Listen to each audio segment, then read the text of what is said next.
So welcome to the latest in the Somerford Associates series of podcasts, focusing on issues of contemporary interest. And this edition is certainly of a lot of interest to many people. I am delighted to be joined by two veritable giants of their particular sector. Firstly, Major General Sarah Johansen, the Deputy Chief of Defence Intelligence and Late Intelligence Corps. Welcome, Sarah. Good morning. And Dame Alison Rose, formerly the CEO of NatWest Group and currently holding a portfolio career across a number of private equity organisations and charities. Alison, a very warm welcome to both of you. Thank you. Nice to be here. I have to say, I'm in complete awe of the pair of you. Starting off with a sort of military connection, Alison, you have a military connection as well, and I'd be interested to sort of dig into that, if you don't mind. Yeah, sure. Well, my family is all military, going back generations. Right. So father, grandfather, great-grandfather, etc., brother, uncle, my late father. So I grew up on military bases around the world. I didn't actually live in England until I was 15. And I'm definitely the least interesting person around the Christmas table when we all the family get together, coming from various parts of the world, doing amazing military service. And I broke the mold. I didn't marry someone in the military, and I didn't go into the military, and I went into business. Oh. But yeah, a very deep history and connected to the military. And Excellent. Important part of my life. Yeah. Of course, the sort of purpose of the discussion really is to understand leadership, your particular leadership styles. And whilst you come from a number of organisations, the views are not representative of the organisations. Of course, they're entirely your own, which is a really important point to make. But leadership style, of course, Sarah, you started your career at the Army Centre of Leadership. And that presumably set you on your course for the rest of your career, did it? How did that shape you? Yes, so Royal Military Academy Sandhurst, which I think lots of people will be familiar with as, of course, not only the spiritual home of the British Army officer, for the obvious reason that that's where we all start our military training.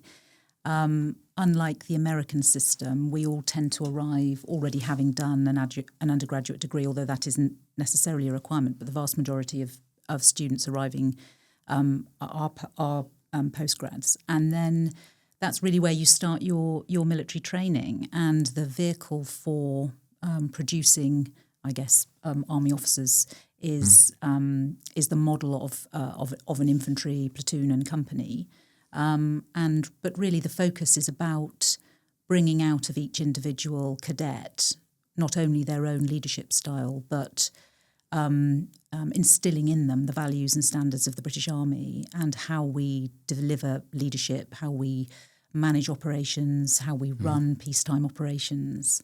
But fundamentally, it's about how to work together as a team to come to a common output and really overcome adversity, learn resilience, and I guess pull the best out of each other as a team, but also to find the best in yourself, which probably until, for many people, you're really tested.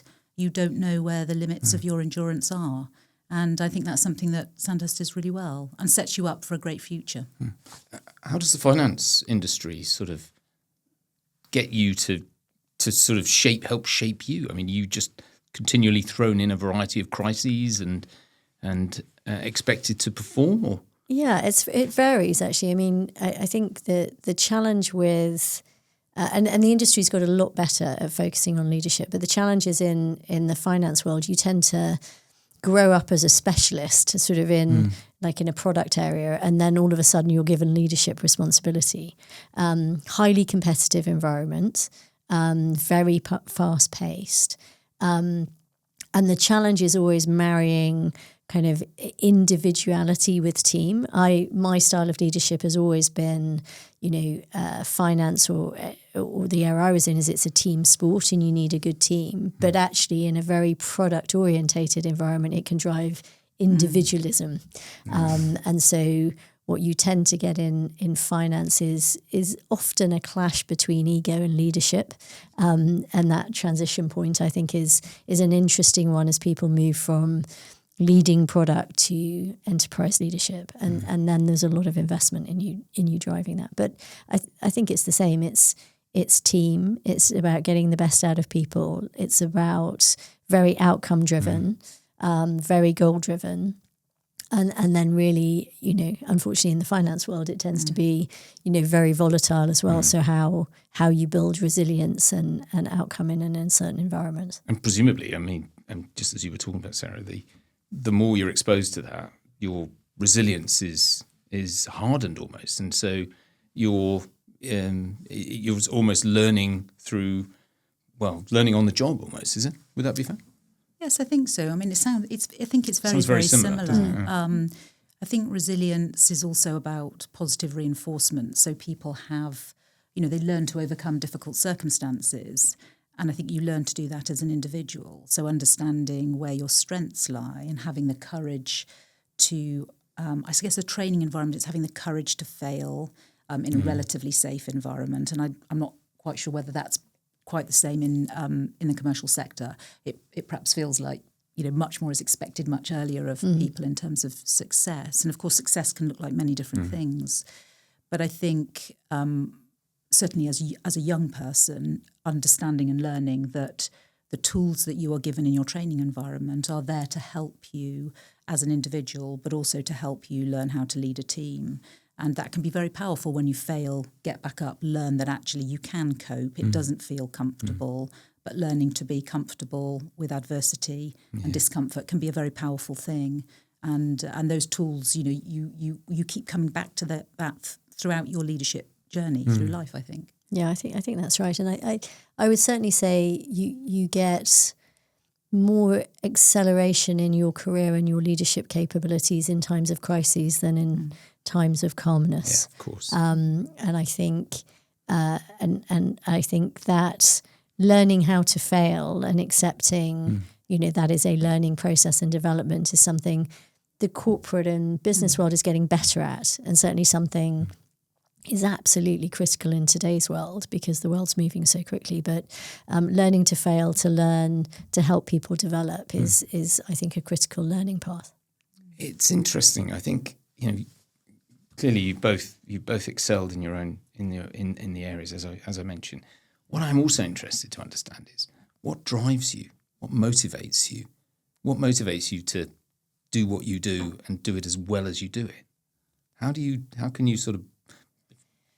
bottle that? Yeah, I think it's I think for me it was always in the early parts of my career. I don't think, much to the disgust of any HR person who asked me to do a careers talk, I never had a 3, 5, 10-year plan. Right. It was always driven by curiosity, what was interesting, developing, learning about myself, and I think that's probably true of everyone in their early part of their career. But once I got into levels where, I'm naturally a competitive person. I like the dynamic of a competitive environment and getting better and learning and doing that. So part of it, personal motivation, is curiosity, achievement, success. Yeah. And then I think once you start taking on big scale leadership, there's an accountability and responsibility for the people you lead. Yeah. And so creating an environment where they can be successful and lead, and step up and develop becomes a big motivation. And then once you get to the the levels I got to as CEO, it was very much, your impact can be very significant, both in the organization and in the community and with people, and making sure you're improving things for the next generation and the next person who follows you. So I think it evolves over your career, but at the heart of it is a natural desire to achieve and make things better. And I have a drive which is always, okay, that's done, how do we make it better? That's done, how do we make it better? So it's a agitation, I guess. I mean, and that's similar to the military, isn't it? Very. No, so I mean, that all of that resonates. And I think it's very, very true in the military. I think for people who seek leadership roles, and it's not for everybody, and actually I have a huge amount of admiration for people who also, for them, success looks like continuity. So certainly in the intelligence world, of course, I have lots of fantastic civil service colleagues who want to be the very best deep specialist in a particular thing. And for them, success is being able to contribute that depth of knowledge to a sort of, to a team success. But very much similar to Alison, I think I was, very motivated by, wanting to join the army, I think to be part of a team. I've always felt that, I like to be with people, and I like to be with, of course, we all like to be with people who are like us, but it's always fun to be with people who are very different, where you're building something collaboratively together. And that was a very motivating part of being attracted, I think, to the military and the way that they work. But I also agree, success looks like many things. And I think what I've enjoyed on that leadership journey is realising that can come in many different forms. Right. And having the confidence to chase leadership and to experience the positive feedback and sort of doing things in a different way to get to a different outcome, it is quite powerful. Success is quite heady, right? It sounds slightly cliched, and that can be, producing the best product, for us producing the best intelligence product that has the greatest impact for senior policymakers or decision makers. It can be on operations, it can be in many different areas of our life. But like Alison, I think as you get more senior, the opportunity to encourage other people to reach their full potential is really, really exciting. And of course, you have the tools and the access and probably the position just to be able to help people do that. That feels very good. They talk about delegation, don't they? Delegate and delegate and delegate till it really hurts. But there's a sort of natural synergy between delegation and abrogation of responsibility, isn't there? So you're still ultimately responsible, but actually you're empowering your teams to sort of raise their game as well. So. It's interesting. I just also wonder as well, you both in traditionally male-dominated sectors. Of course, I think you're one of 4 generals at the moment out of a community of 40-ish in the army. I believe so. You were the first CEO of a major UK bank. And I just wonder whether your gender has sort of driven you as well. The fact, do you feel as though you've had to perform better than males? I think there's, there's a positive and negative. The way I always describe it, when you're the only woman in the room, you get noticed a lot more. You can either view that as a positive or a negative. The way I would describe it is if I went into a room for a meeting with 40 men in grey suits, which was fairly common, then those 40 men would remember me and remember my name. That's a positive rather than, the 39 men wouldn't remember the other men there. So you do have to stand out, and therefore you are more visible. I've always tried to adopt the approach, of being gender blind. And I think in a very male dominated environment, there was definitely, an early point in my career where there were no role models. It was done in a particular way. You get a lot of groupthink, which is why you should always have diverse teams. And you have to make it, I remember very, very clearly the decision I made, well, I'm going to do it on my terms in my way. And my strength is who I am, not trying to mirror what success supposedly looks like. So I think that is the case. I do think you are occasionally held to a higher standard, but I think it's more how people interpret. Ambition gets interpreted in a different way, and I think that's harder for a woman. But I think that's about building knowledge and understanding, and I've never found my gender to be a disadvantage because I refuse to allow it to be a disadvantage. I can be as successful as anyone else, and it is ridiculous that there are so few women at our level, because when I look, when I took over the CEO role, there were multiples of women who were better qualified, as well qualified, as talented as me, and we should be maximising that talent. No, I agree entirely. I think it's it is unusual, of course, and I think certainly of our generation, there were very few female role models, and it took me a long time to understand and realise that there were many good male role models that I could follow. Yeah.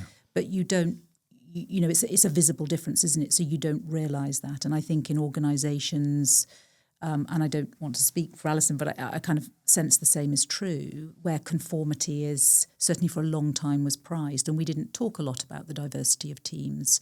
The military is quite a hierarchical structure, and for a long time, people associated with success with conforming. And so I think I probably felt a great pressure as a young officer. I had a fixed view of what success looked like, and it didn't occur to me that I could challenge that. And so it took me a while to gain the confidence to think that it might be possible to achieve success and senior rank by doing it very much in my own way and not feeling that I had to conform to what was visibly a very male norm.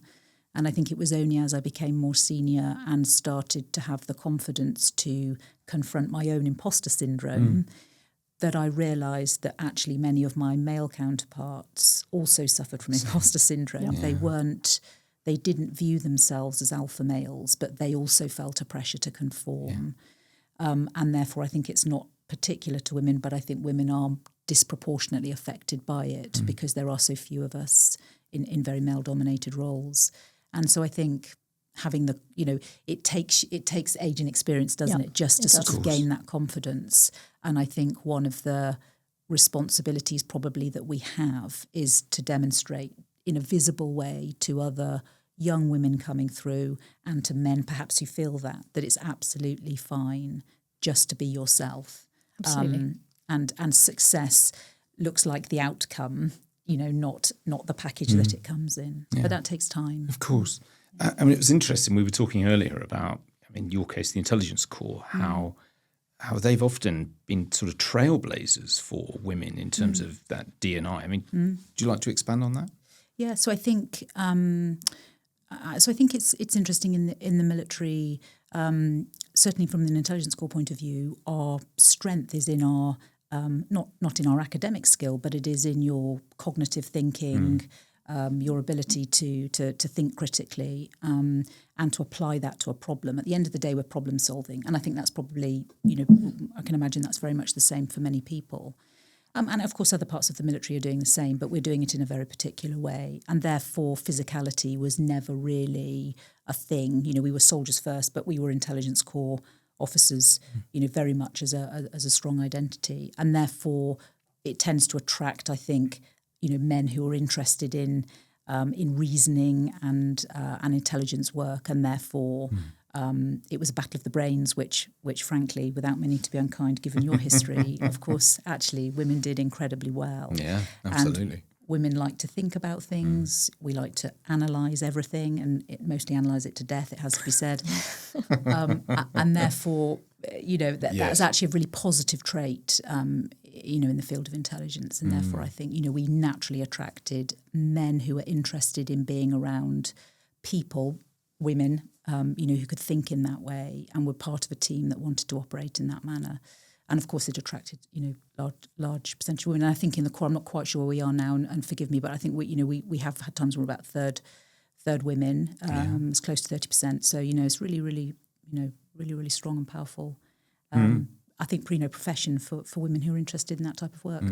And you had there was a particular initiative that you drove forward when you were at NatWest, I think, for encouraging more women into business. Could you expand on that? And why did you feel that was necessary? Yeah, I did a couple of things. I mean, one, I focused on supporting female entrepreneurs, which was, I authored a report called The Rose Review, which was very business focused. And then internally, I also sort of drove diversity and inclusion and encouraged more women into banking. And I think in encouraging more women into banking, it has traditionally had a very male-dominated perception. There's an image of what, banking is like. And actually, it is a very team-based environment.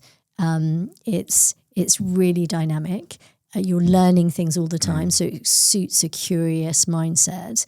And, it's very interactive in terms of very people-based, etc. And so as an environment, sort of breaking down the barriers of, why it's only alpha men who come in. So I supported a lot of initiatives to encourage both young women to come into banking, but also people from different socioeconomic groups as well. So we were getting real diversity of people coming in, so the organisation would reflect our customer base. Yeah. That's invariably that Very was important. Yeah. So we ran multi-year programs to do that.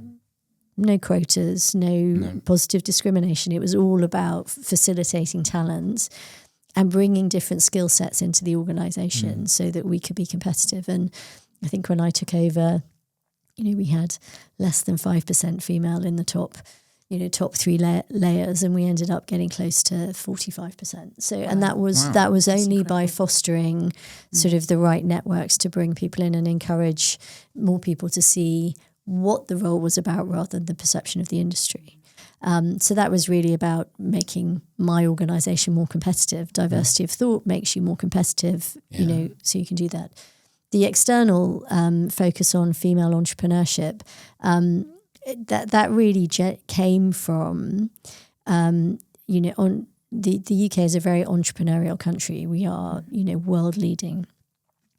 But I did a piece of research when I was running the commercial bank, which showed that 47% of people who wanted to start a business wouldn't start a business because they didn't know where to go to get help and fear of failure.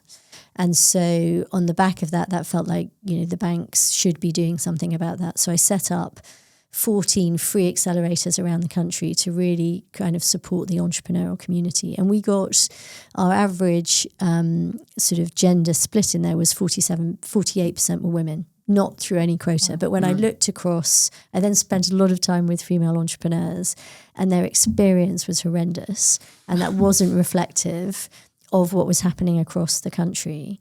And so with the government, I did a piece of research, and we found that only 1% of funding was going to female-led entrepreneurs. And we did a lot of research around the world of what best in class was. And what we identified was if we could get the UK to the same level as other countries, world-leading countries like Canada, like Amsterdam, like the US, like Australia, there was a 250 billion value contribution to the UK economy that we were missing. So there was no lack of female entrepreneurs. There was no lack of business ideas. We were just not supporting it. So I launched a whole program to help that because that is a fundamental lack of business opportunity we're supporting, which we should be supporting. So that was driven by that. But why was it being stifled though? That's what I'm interested to understand. Yeah, I mean, lots of systematic reasons. So the 1% of funding going to female-led business was a combination of the traditional networking, and access to that was very closed, and it was who you knew, firstly. Right, okay. There was a perception of risk that, women tend to be more risk aware rather than risk averse, so would ask for less. There was a lack of pipeline coming out of schools of people thinking entrepreneurship was a career, whereas now if you look at the younger generation, 40% of people under 24 have a side hustle and are running a business. So there was a real disconnect. But the lack of funding was really, the majority of private equity and investment professionals are male with no women on their investment team. So you sort of had these systematic barriers in place. But there was also a broader barrier in the UK that we just didn't have deep enough pools of capital. And that my biggest worry was what I was seeing as entrepreneurs, who I am in awe of, by the way. These are generally optimists, creating business, creating jobs, really driving the economy. What you were finding with these entrepreneurs is because there was no real support for them at the beginning, they would take on too much debt at the beginning. And then, so they would be over-levered, which would stymie growth. Suffocate them. Of course. And then when they were successful, because there was no real guidance and support, they would be giving their equity away too early. So you get a squeeze. And what I found was women were disproportionately being affected by that. Really? So it just widened the gap. So I also launched a program into schools called Dream Bigger, which was to put entrepreneurship as a program into schools. I did it with Leadership with Sport and different programs to encourage young people to think about entrepreneurship and give them the tools to do that.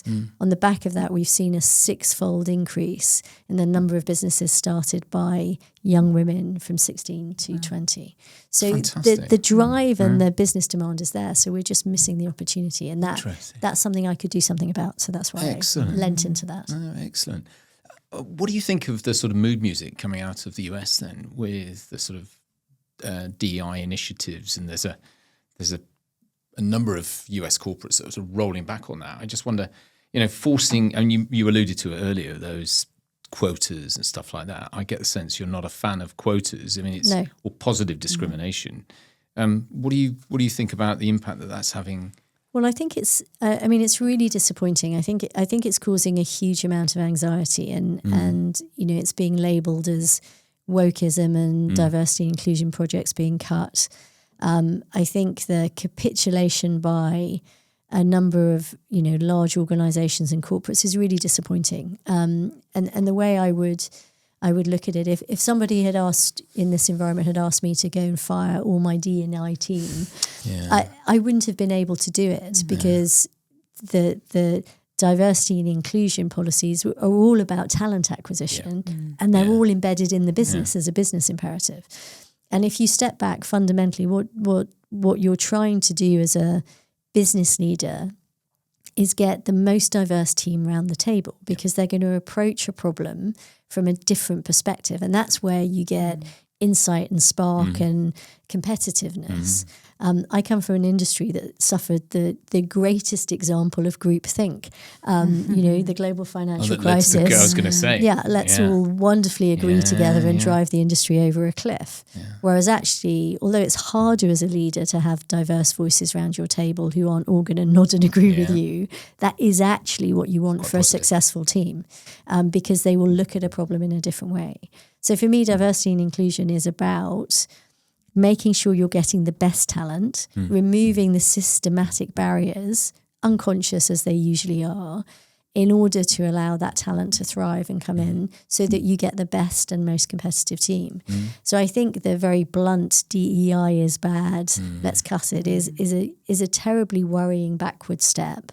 I think in the long term it will be damaging for the competitiveness of various industries and businesses, what will happen is the most talented people will select employers who are going to have the right culture and the right environment for them to thrive.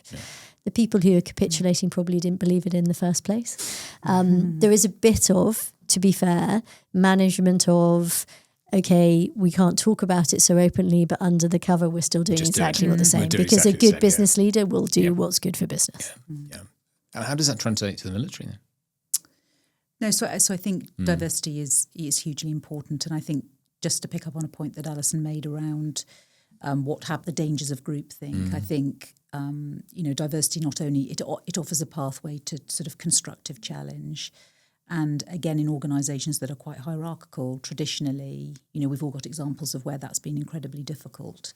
But I think if we look at how the culture has changed within the military over time, the place and in fact the demand for critical challenge and dissent when required, has been a really positive outcome of people studying history and working out what's gone well and what has not gone well. And so, we not only have formal mechanisms for that, but you see it used much more informally, much more frequently in meetings, planning sessions, and we have a series of checklists that we use. I mean, the most famous one being Chilcot checklist, which was all about, the sort of post-Iraq weapons of mass destruction sort of inquiry. And that was a product of that. And we have similar things in the intelligence community, but it allows us to, it's a formal way, it reminds us, it's a handrail that we can go back to. But a lot of that is driven out of, a diverse way of thinking and a diverse team that delivers that. So I think fundamentally it's seen as a really, really positive thing. And it's not just a safety rail, but as Alison describes, it drives productivity, whatever that looks like, be it in the commercial sector or the private sector. It's very, very similar. No, absolutely. It's interesting. One other area where you both have a sort of connection about risk. Your organisations have perhaps historically had fairly low tolerance levels for risk. And I just wonder if you think perhaps that in some way stifles innovation. And, as a leader, how do you, you're sort of touching on it, but how do you encourage that? Yeah, I think you have to foster an environment of taking measured risks and that ability to fail and learn. Yeah. I think and I think that is so critical in today's world, because we're looking at a level of pace of change, whether that is geopolitical or technology or demographically, that is at a pace that is moving at paces we've never seen before. So really, if you look forward 5 years, the world is going to look massively different, whereas previously that would have taken 30 to 40 years to move. So having curiosity, the ability to take risk, you have to create a culture which fosters curiosity, fosters experimentation, and then doesn't kill everyone when when something fails. And that, in running a big organization, it's all about the culture that you create, what you say, what you do, rather than so you encourage people so that when you try something and it doesn't work, it's a learning experience to build on going forward. That doesn't mean you take all the brakes off. It just means you're very risk aware and you have a tolerance for failure in order to learn. And I think if you don't have that, and often what happens is the pendulum swings back too far one way or the other, then I don't think you're going to learn. And for organisations to move forward and cope with the pace of the external environment, you've got to have a curious mindset. And it presents a challenge to leaders, because I would say in my world, certainly, there was probably only 20% of decisions which were a clear yes or no. 80% were judgment calls within a tolerance of risk. And then particularly in a highly competitive environment, you're always trying to find the edge. So unless you're experimenting, you're not learning. Of course, judgment comes with time, doesn't it? And experience. It does. Yeah. And I think, for leaders, psychological safety in teams is really important. And, we've talked about it already, but if teams don't feel that they have the freedom and to experiment, and in the planning process, and even to sort of range outside of boundaries in terms of creativity, to look for solutions to really difficult problems often, which sometimes they won't have come across before, or they will have come across them before, but now they look different. The organisation could have a different risk tolerance, because of circumstance and time. Situational leadership, I think plays a strong, I think kind of all leadership is situational, because every day that you go in, to Alison's point about rapid change, it's never going to look the same as it did the day before.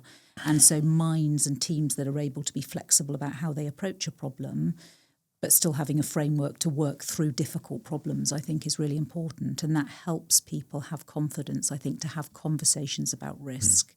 I mean, we talk about it in the sort of in terms of HR, how difficult it is for people to have difficult conversations. The same is true with people as it is with situations. And so I think giving staff, as they develop, license and space to talk about risk, and giving them the language to talk about it and the confidence to approach risk in a really positive way, I think is important. And I wonder if, as organisations, we do enough as leaders. We sort of just gain that experience by doing. And I can see certainly in our own teams that sometimes we need to remember to talk about how we are thinking about risk and how we are thinking about how we manage at the sort of extremes and edges of that, to give people confidence to have the same conversations. I think that's right. And I think the other thing as well, that sort of diversity of looking at the same problem from a different perspective, I think because the pace of change is so rapid now, the gap between the sort of demographic gap between leaders of organisations and more junior members of organisations has widened massively. So one of the things I set up in NatWest was something called a junior management team, and it was really insightful because we would give them problems that we were looking at, and they would approach it from a completely different perspective, and their solutions were as valid as the most senior people on the team. And so I would always encourage that. And obviously the best thing was giving them our communications, and they would just go, this is complete nonsense, and rewrite them because it was unintelligible. So sort of harnessing that fresh pair of eyes almost and that different experience, because I certainly, the generation that is, coming through in the 20s and 30s, they are entirely digital native. They are AI proficients. They are multi-platform. They are running a side hustle as well as their core job. They're not going to stay in a corporate career or maybe a military career for their whole lives. They're gaming natives. The way they look at traditional problems or different situations is completely different. And that's immensely valuable. Really powerful. But it's a real threat to hierarchy. So how you bridge that safely to create those constructive, challenging conversations, I think is a really exciting challenge for leaders today. I think so it's interesting talking about sort of digital natives and the digital community. I think, and I can absolutely understand and recognise the sort of threat to the hierarchy of what that looks like. But I think it's also because sometimes there's a binary view, and we often get asked, will AI replace a member of assessment staff or an analyst?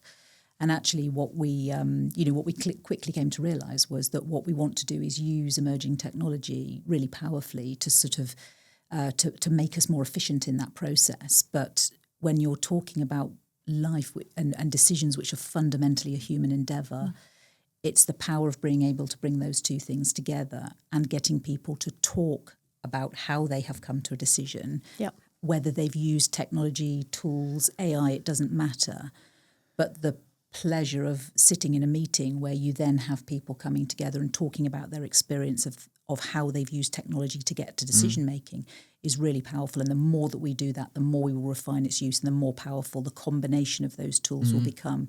So I often say to other senior leaders and also to the sort of to our junior staff, don't be afraid of either of those things. They can come together in a really, really important and powerful way. How we get there, of course, there's different speeds of motion, but that's fine. We'll get there, and I feel really optimistic about it.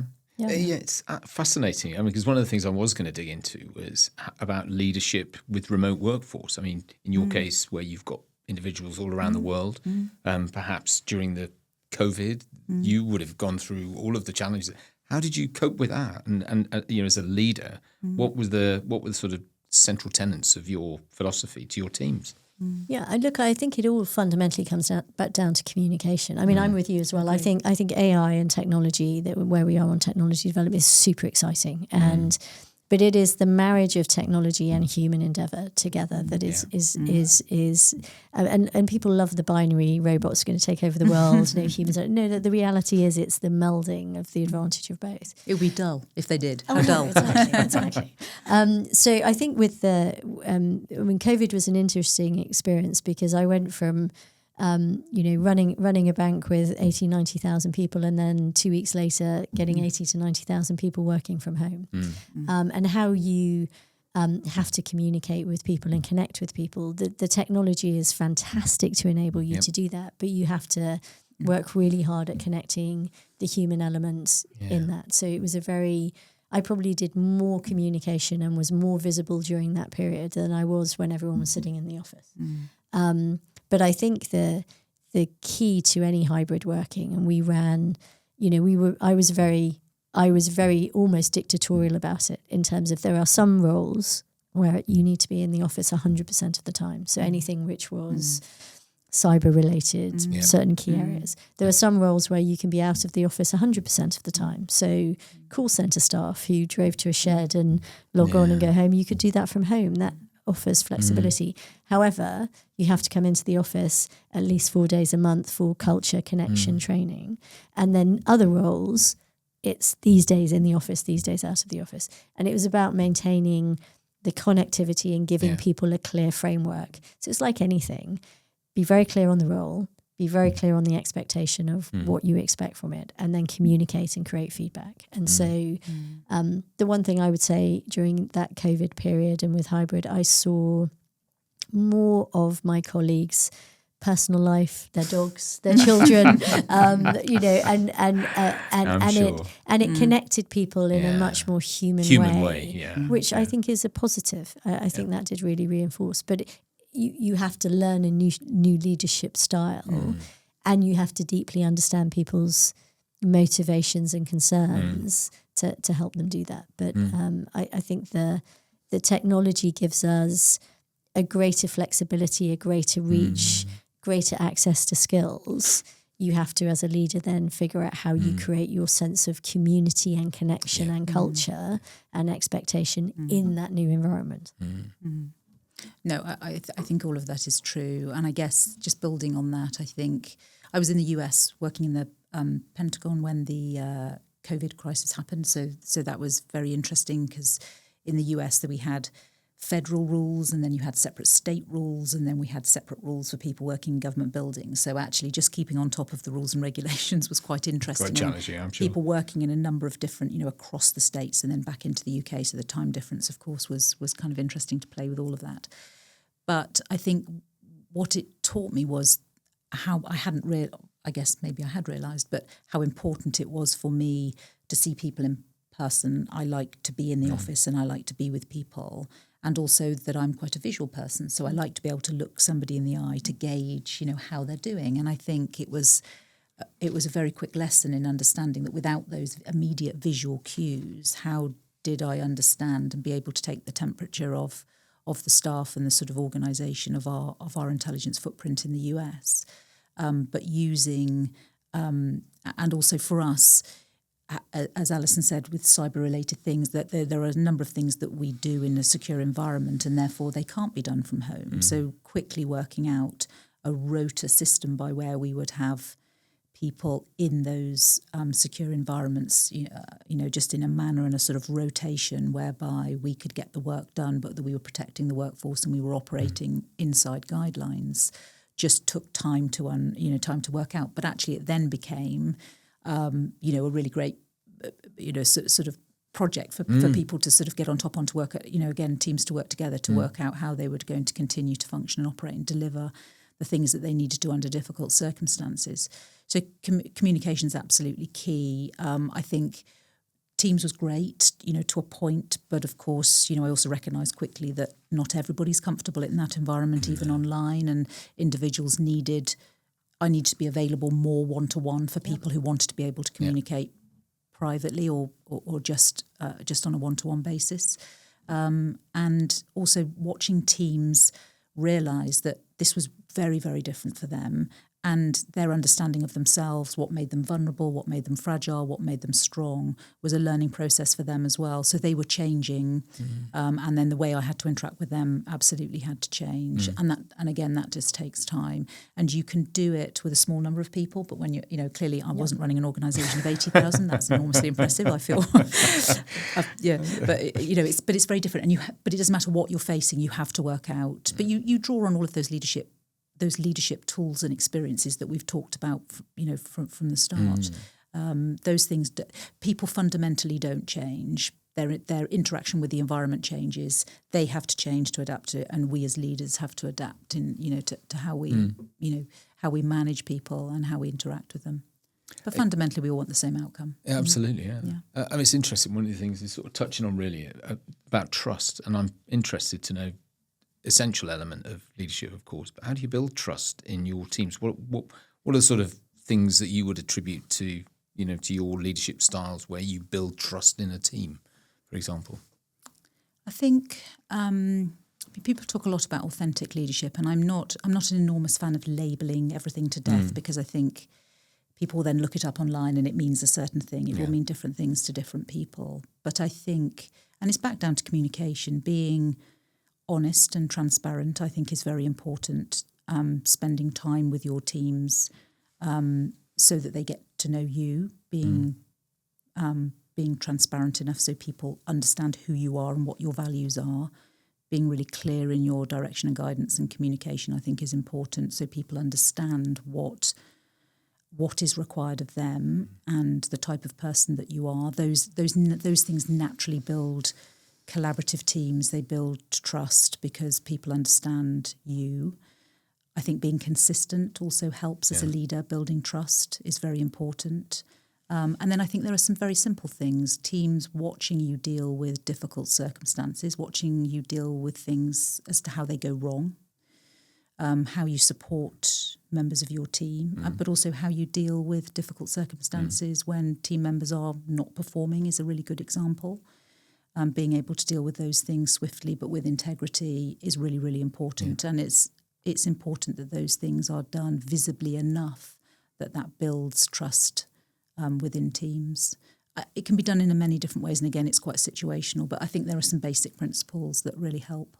Yeah, I agree. I think the being very transparent and very clear. I think also, when we were talking about that curiosity and you want to create adaptability in teams, is also sharing your experience and being vulnerable as a leader. I think it's a really important thing. I think some of the strongest things I would get feedback from my team on would be when I would share my experiences when I failed and how I dealt with things. But exactly, I think it's that transparency, honesty, and being very clear. So there is a clear sense of expectation on both sides, and not leaving a vacuum. Often you don't need to have the answer. You don't need to have the perfect answer. And I would often run town halls with my team, and if someone asked a question which was uncomfortable to answer, I'd try and answer it, or I would say, I can't answer that right now. And that's a better answer than just not being there. So I think that's how you build trust, by how you behave and how you interact with people, and that clear sense of how you deal with problems. And you mentioned authentic leadership. I mean, people can see right through it, can't you, if you're not being yourself. Completely. Yeah. It's always interesting. I always used to say that to people when, I'm mentoring them or leading them, is, nobody's looking for you to give a perfect, version of something. If you stand up and I personally can't stand up and give a speech or talk about something if I don't believe in it, because people see straight through it. It's very transparent when somebody is not being genuine, and people will judge you on that. That's what they're looking for. Yeah. No, agree. I've only got another few questions, actually, because the time has flown by. You wouldn't believe it. One thing I would like to sort of explore really is, if you were to sort of take yourself back a few years to your 18-year-old self. That's generous, John. That's very generous. Very. What advice would you give, if you were setting out on this sort of journey that you've had? What advice would you say to yourself? I think I would probably say worry less. Worry less about what people think of you, and it's having the confidence to be yourself. We've talked about it already. And then I think ask for help.